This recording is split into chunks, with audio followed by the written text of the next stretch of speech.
Okay, this is a video about how to rate a different nutrition expert. Because a lot of people ask me questions, well, why don't I talk to so-and-so and we should, give a talk together or something. And I'm like, what you guys don't understand is there's different schools of nutrition, all right? I'm in what you would call the true school, the low-fat vegan school. The one that comes out of Kempner, Pritikin, Burkitt, Dr. McDougall, Jeff Nelson, and other experts along those lines. That's the true school of nutrition, okay? But the most popular school of nutrition is the high-fat phonies. And they promote a different diet and pretend it's the same as a McDougall diet. It is not. And there's other ones. And then there's also paleo, keto, low carb, carnivore. That's all a bunch of nonsense, okay? But just so you're aware of it. So anyway, I'm going to give you a way to view this. I just thought of this, TFIC is what I call it. So how much of what they say is true? They should always try to tell you the truth, okay? How much what they say is false? And when I say false, I mean how often do they lie to you? That means they deliberately tell you something that is not true because they have a secondary gain motive for that, like they're trying to sell the item, okay? How much are they just plain old ignorant on? They don't know that topic. How much do they just ignore? They intentionally ignore things. All of them do that, okay? How many of them are contrarian correct? So contrarian correct is probably what makes, so being honest and contrarian correct are, in my opinion, the things that make a nutrition expert the most valuable, okay? So I'm just going to rate myself. I don't want to, get into a pissing contest and make fun of them directly, personally, different people from all the different schools, but I'll just rate myself and you can see how I find this system kind of useful. How often do I tell the truth? I always tell the truth to the pros as best I can, so I tell the truth 10 out of 10 times, okay? I don't ever lie to you on purpose. I don't. Do I ever make a mistake? Sure. I'm ignorant on some topics, okay? Well, there's two things. Some things I'm ignorant on.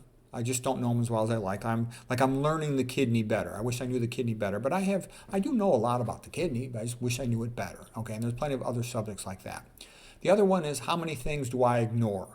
There's certain things that we are not allowed to tell the pros. Okay, I cannot tell you the details of how bad chemotherapy is, because that could potentially get me in trouble. Okay, I cannot tell you how good some of these vegan therapies are for cancer, because that could get me in trouble. The chemotherapy industry is kind of like the mafia, okay? They don't let people tell the public the details of how good some other things are for cancer, okay? I can indirectly tell you, and I already have, but I can't directly tell you some of that stuff. And there's other topics that are like that, okay? What other things? And also, I don't like to directly embarrass and humiliate other nutrition experts. That's kind of mean, so I don't do that. If they pick on me, then I'll pick on them back. Like Bart K, he's built like a pregnant female. He's a joke. He doesn't know anything. He's a clown. He never says anything useful. And that's what I think of the paleo, keto, low carb, carnivore schools. Okay. So yes, I'm ignorant on some things, so that's why I give myself a 3 for being ignorant and a 3 for ignoring some subjects. And then C is a valuable category too.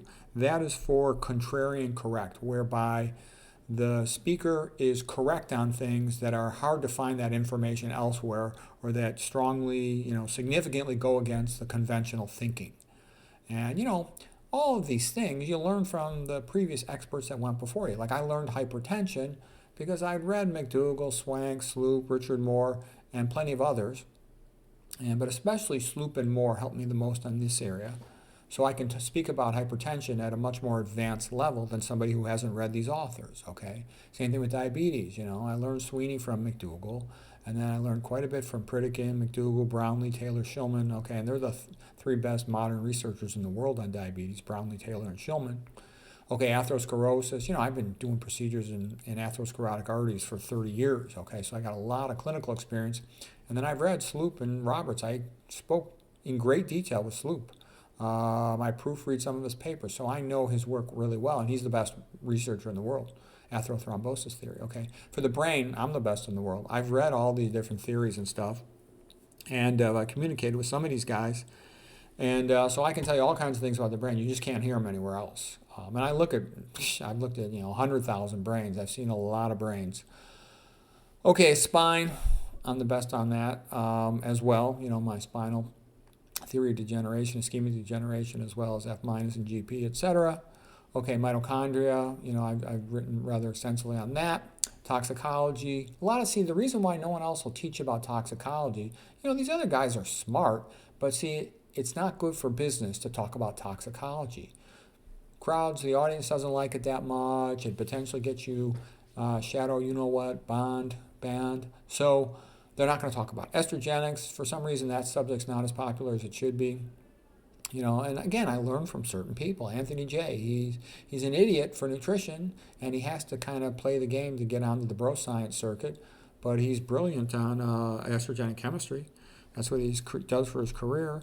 Philippa Darbra, fantastic book and research on estrogenic chemicals, like with deodorants, increasing the risk of breast cancer in the upper outer quadrant. McDougall's fantastic on autoimmune, but after I read McDougall, I read tons of other stuff from other sources. So anyways, but for these subjects, as far as I can tell on the internet, I'm covering them at a much more advanced level than just about everybody, if not everybody else. Okay. So if I can tell you the truth, and I cover lots and lots of subjects at a far advanced level compared to everyone else. That's why I think I'm the best nutrition health expert in the world right now. Somebody better comes along, let me know. Please put their name in the comments, and I'll study them.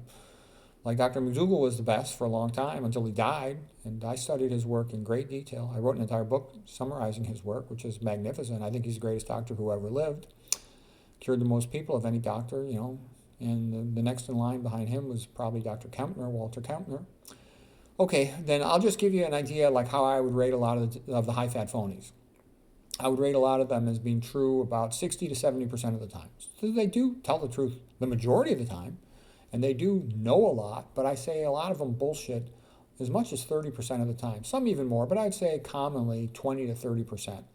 And why would they do that? Because they have to get sponsors. In order to get sponsors, it's a business for them. In order to get sponsors, you have to say what the sponsor wants you to say. And the sponsor is typically going to be selling some rich commercial product, and they want help selling it. So they want to influence opinion. The most commonly thing I hear lied about is soy.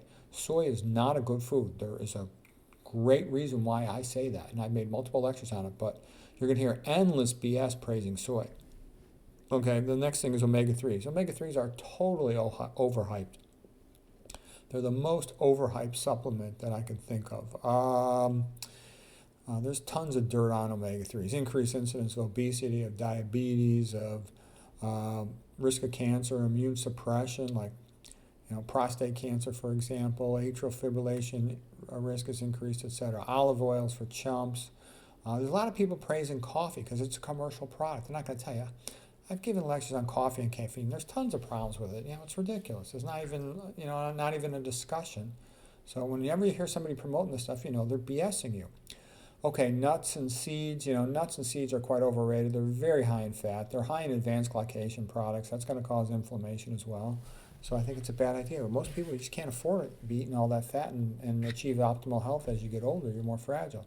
The need for more protein, I think that's bogus as people get older because these blue zone, backward ass people living in primitive places, they're not taking protein supplements or anything else. They just eat the same old plant foods they ate all their life.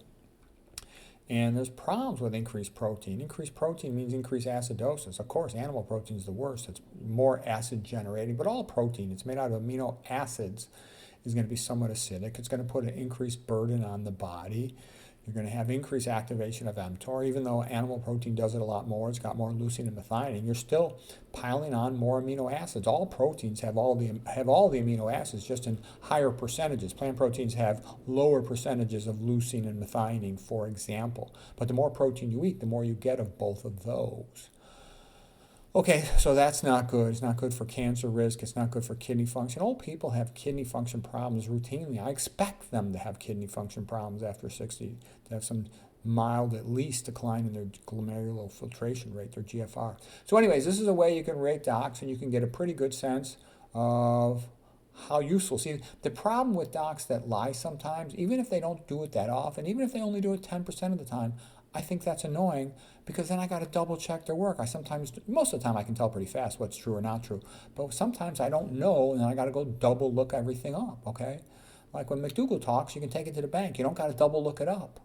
He's telling you the truth. Some of these other ones you don't. Anyways, I hope that helps you. That's what I found helpful way to think about the different nutrition experts to decide which ones are more or less helpful.